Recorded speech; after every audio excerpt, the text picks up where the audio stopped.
നിങ്ങൾക്ക് സ്വാഗതം. ഇന്ന് നമ്മൾ വളരെ ആഴത്തിൽ ചർച്ച ചെയ്യാൻ പോകുന്നത് നിങ്ങൾ നൽകിയ ഈ രേഖകളെക്കുറിച്ചാണ്. ഇത് 18-ാം നൂറ്റാണ്ടിൽ ജീവിച്ചിരുന്ന ഒരാളെക്കുറിച്ചാണ്, സന്ത് സേവാലാൽ മഹാരാജ്. പക്ഷെ അദ്ദേഹത്തിന്റെ വാക്കുകൾ ഇന്നും ഏകദേശം 12 കോടിയോളം വരുന്ന ബഞ്ചാര സമൂഹത്തിന് ഒരു വഴികാട്ടിയാണ്. അപ്പം നൂറ്റാണ്ടുകൾക്ക് മുൻപ് അദ്ദേഹം പറഞ്ഞ കാര്യങ്ങൾ ഇന്നത്തെ ഈ ലോകത്ത് എങ്ങനെ ഒരു പ്രചോദനമായി മാറുന്നു, അതാണ് നമ്മൾ നോക്കാൻ പോകുന്നത്. തീർച്ചയായും അദ്ദേഹത്തിന്റെ പ്രാധാന്യം ശരിക്കും മനസ്സിലാക്കണമെങ്കിൽ ഒരു കാര്യം നമ്മൾ ഓർക്കണം. അദ്ദേഹം ജീവിച്ചിരുന്ന ആ കാലഘട്ടം അത് വലിയ അനിശ്ചിതത്വങ്ങൾ നിറഞ്ഞ ഒരു സമയമായിരുന്നു. മുഗൾ സാമ്രാജ്യം തകരുന്നു, ബ്രിട്ടീഷുകാർ വരുന്നു. ആ ഒരു സാഹചര്യത്തിലാണ് നാടോടികളായ ബഞ്ചാര സമൂഹം ഏറ്റവും കൂടുതൽ ബുദ്ധിമുട്ടിയത്. ഒരു സുരക്ഷയുമില്ല. അങ്ങനെയുള്ളൊരു ജനതയ്ക്ക് ദിശാബോധം നൽകിയ നേതാവായിരുന്നു അദ്ദേഹം. അതുകൊണ്ട് ചരിത്രത്തിൽ നിന്ന് അദ്ദേഹത്തെ അടർത്തി മാറ്റാൻ പറ്റില്ല. ശരിയാണ്. ആ ഒരു ചരിത്ര പശ്ചാത്തലത്തിൽ നിന്ന് തന്നെ നമുക്ക് തുടങ്ങാം. ആരായിരുന്നു സന്ത് സേവാലാൽ മഹാരാജ്? പിന്നെ ഈ ബഞ്ചാര സമൂഹം, അവരുടെ ചരിത്രം എന്താണ്? നിങ്ങളുടെ രേഖകളിൽ പറയുന്നത് അവർക്ക് യോദ്ധാക്കളുടെ ഒരു പാരമ്പര്യമുണ്ടെന്നാണ്. അതെ, അതാണ് പലർക്കും അറിയാത്തൊരു കാര്യം. ബഞ്ചാരകളുടെ വേരുകൾ രാജസ്ഥാനിലാണ്, മേവാർ പ്രദേശത്ത്. അവർ വെറും നാടോടികളായിരുന്നില്ല, രജപുത്ര യോദ്ധാക്കളായിരുന്നു. റാണ പ്രതാപിനെ പോലുള്ളവരുടെ വിശ്വസ്ത സൈനികൾ. അപ്പോ സൈന്യത്തിന് സാധനങ്ങൾ എത്തിക്കുന്ന ഒരു വിഭാഗം. അതെ, ബഞ്ചാര എന്ന വാക്കിന്റെ അർത്ഥം തന്നെ വനത്തിൽ സഞ്ചരിക്കുന്നവർ എന്നാണല്ലോ. അപ്പോ അതൊരു വലിയ മാറ്റമാണ്. യോദ്ധാക്കളായിരുന്ന ഒരു സമൂഹം പിന്നെ അഭയാർത്ഥികളായി മാറുന്നു, ഒരു നാടും വീടും നഷ്ടപ്പെടുമ്പോൾ. ശരിയാണ്. അവരുടെ ആത്മാഭിമാനത്തിന് വലിയ മുറിവേറ്റു. ആ ഒരു മുറിവ് ഒരു പക്ഷേ സേവാലാലിന്റെ പ്രവർത്തനങ്ങൾക്ക് ഒരു കാരണമായിട്ടുണ്ടാകാം, അല്ലേ? വളരെ ശരിയായ ഒരു നിരീക്ഷണമാണത്. മുഗളന്മാരുമായുള്ള യുദ്ധത്തിൽ തോറ്റതിനു ശേഷം, പ്രത്യേകിച്ചും റാണ പ്രതാപിന്റെ പരാജയത്തോടെ അവർക്ക് നാട് വിടേണ്ടി വന്നു. സ്വന്തം നാട് ഉപേക്ഷിക്കില്ല എന്ന് ശപഥം ചെയ്താണ് അവർ പോയത്. പിന്നീട് ഇന്ത്യയുടെ പല ഭാഗങ്ങളിലേക്ക് കുടിയേറി. സന്ത് സേവാലാലിന്റെ കുടുംബപ്പേര് റാത്തോഡ് എന്നാണ്. അത് ആ രജപുത്ര പാരമ്പര്യവുമായി അദ്ദേഹത്തെ നേരിട്ട് ബന്ധിപ്പിക്കുന്നു. അതായത് അതൊരു പേരല്ല, നഷ്ടപ്പെട്ടു പോയ ആ ധൈര്യത്തിന്റെ ഒരു പ്രതീകമാണ്. കൃത്യമായി. ആ യോദ്ധാക്കളുടെ പാരമ്പര്യത്തിൽ നിന്ന് വരുന്ന ഒരു കുട്ടി. 1739 അദ്ദേഹം ജനിക്കുന്നു. അദ്ദേഹത്തിന്റെ കുട്ടിക്കാലത്ത് തന്നെ ചില ദൈവികമായ കഴിവുകൾ ഉണ്ടായിരുന്നു എന്ന് പറയപ്പെടുന്നുണ്ടല്ലേ? അതിലൊരു അത്ഭുത കഥയുണ്ടല്ലേ? അതെ, ആ കഥ വളരെ പ്രധാനമാണ്. ചെറുപ്പത്തിൽ കന്നുകാലികളെ മേയ്ക്കുന്ന സമയത്ത് അദ്ദേഹം മണ്ണുകൊണ്ട് ഷീര എന്നൊരു മധുര പലഹാരം ഉണ്ടാക്കിയെന്നാണ് ഐതിഹ്യം. മണ്ണുകൊണ്ട്? അതെ, ജഗദാംബാദേവിക്ക് സമർപ്പിക്കാനായി. എന്നിട്ട് വിശന്നിരുന്ന കൂട്ടുകാർക്ക് കൊടുത്തപ്പോൾ അത് ശരിക്കുള്ള മധുരപലഹാരമായി മാറി. ഇതിന്റെ ഒരു പ്രതീകാത്മകമായ അർത്ഥം വലുതാണ്. തീർച്ചയായും. ഇത് വെറുമൊരു അത്ഭുതമായി കാണരുത്. ഒന്നുമില്ലായ്മയിൽ നിന്ന് പ്രതീക്ഷയും സന്തോഷവും ഉണ്ടാക്കാൻ കഴിയുന്ന ഒരാളുടെ പ്രതീകമാണത്. ഒരു സാധാരണ കന്നുകാലി മേയ്ക്കുന്ന പയ്യനിൽ നിന്ന് ഒരു ജനതയുടെ നേതാവായി അദ്ദേഹം മാറുന്നതിന്റെ തുടക്കമായിരുന്നു അത്. ഈ അത്ഭുതങ്ങളെ നമ്മൾ അക്ഷരാർത്ഥത്തിൽ എടുക്കണോ, അതോ അദ്ദേഹത്തിന്റെ അറിവിനെയും കഴിവിനെയും സാധാരണക്കാർ ദൈവികമായി കണ്ടതാണോ? നല്ലൊരു ചോദ്യമാണ്. ഒരുപക്ഷെ അദ്ദേഹത്തിന് പ്രകൃതിയെക്കുറിച്ചും ചെടികളെക്കുറിച്ചും വലിയ അറിവുണ്ടായിരുന്നിരിക്കാം. ആ അറിവ് വെച്ച് അദ്ദേഹം ചെയ്ത കാര്യങ്ങൾ സാധാരണക്കാർക്ക് അത്ഭുതമായി തോന്നിയിരിക്കാം. പക്ഷെ അദ്ദേഹത്തിന്റെ അനുയായികളെ സംബന്ധിച്ചത് സത്യമായിരുന്നു. അതവർക്ക് വലിയ ആത്മവിശ്വാസം നൽകി. അദ്ദേഹത്തെ മഹാരാജ് എന്നാണ് എല്ലാവരും വിളിക്കുന്നത്. മഹാരാജാവ് എന്ന് പറയുമ്പോൾ നമ്മുടെ മനസ്സിൽ വരുന്നത് ഒരു സാമ്രാജ്യമാണ്. പക്ഷെ അദ്ദേഹത്തിന് ഒരു രാജ്യവും ഉണ്ടായിരുന്നില്ല. പിന്നെന്തുകൊണ്ടാണ് ഈ പേര്? ഇവിടെയാണ് മഹാരാജ് എന്ന വാക്കിന്റെ അർത്ഥം മാറുന്നത്.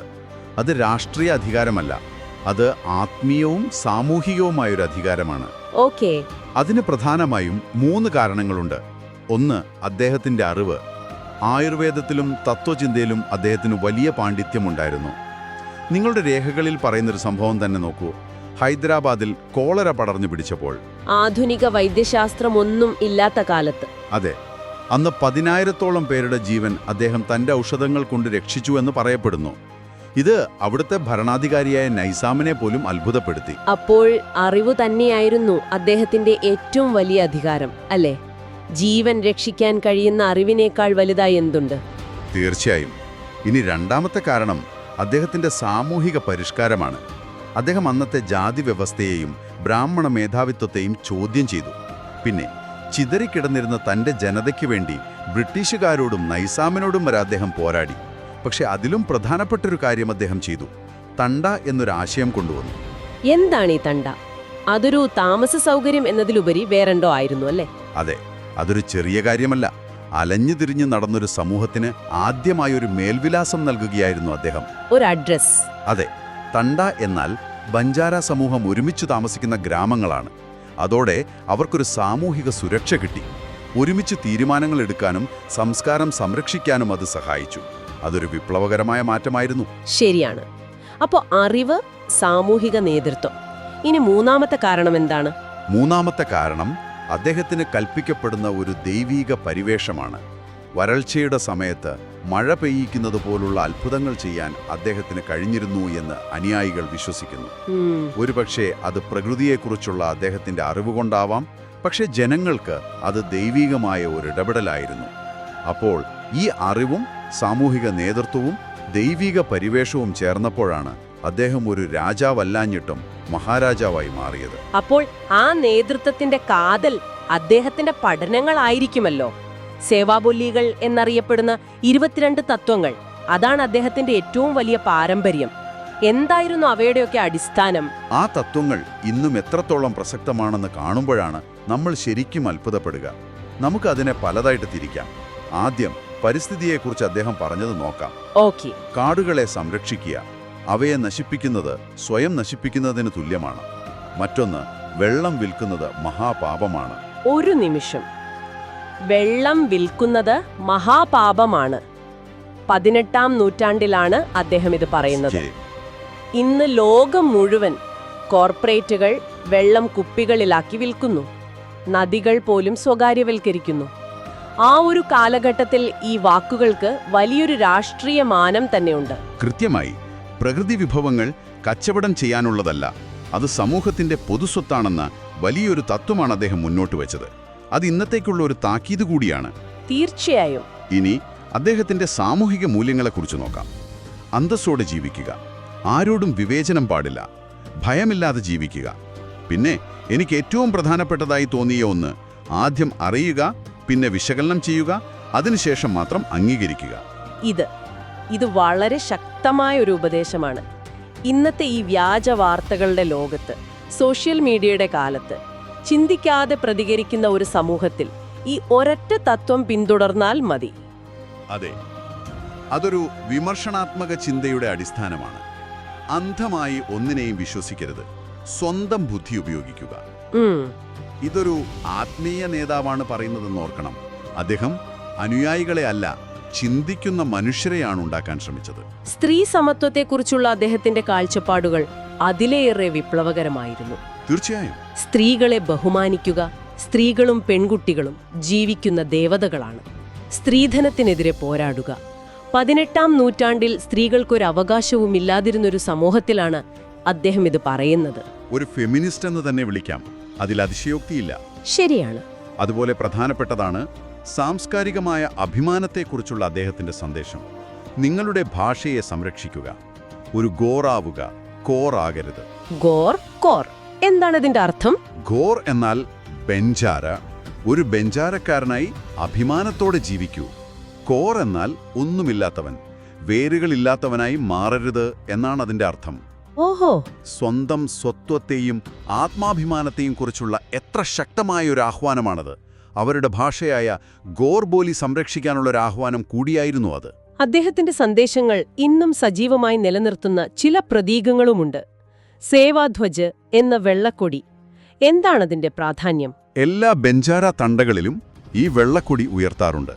അത് സമാധാനത്തെയും പരിശുദ്ധിയെയും അദ്ദേഹം പ്രോത്സാഹിപ്പിച്ച സസ്യാഹാരത്തെയും പ്രതിനിധീകരിക്കുന്നു.